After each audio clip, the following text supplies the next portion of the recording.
ఒకే విధంగా సమస్తాన్ని చూడగలిగినవాడు. He wasn't deranged, he wasn't mad, it was faith. వీళ్ళ ఏమాత్రం కూడా ఆయన దయ్యం పట్టినవాడు కాదు, వెరివాడు కాదు. Let me remind you of when he was a boy of 12 years old.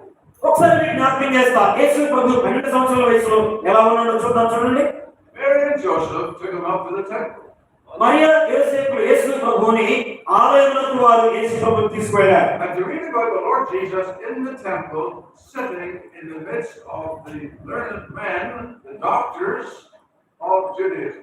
మరి యూద మతాన్ని గురించి మరి విశిష్టమైనటువంటి జ్ఞానం కలిగిన, నేర్పు కలిగిన వారి మధ్య యేసు ప్రభు కూర్చొని వారితో మాట్లాడుతున్నాడు. Now this is a boy of 12, and he's making his way into the circle where these men were sitting. ఇక్కడ యూద మతాన్ని గురించి ప్రావీణ్యత గల పెద్దల మధ్య కూర్చొని వారితో 12 సంవత్సరాల వయసులో యేసు ప్రభు వారితో తర్కిస్తున్నాడు. It says he was hearing them, listening to them. మరి అక్కడ ఏమని రాయబడిందంటే వారి మాటలు వింటూ కూర్చున్నవాడుగా యేసు ప్రభు ఉన్నాడు. And they marveled at his understanding.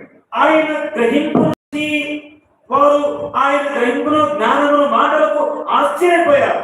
But what does it say? They marveled at his understanding and answer.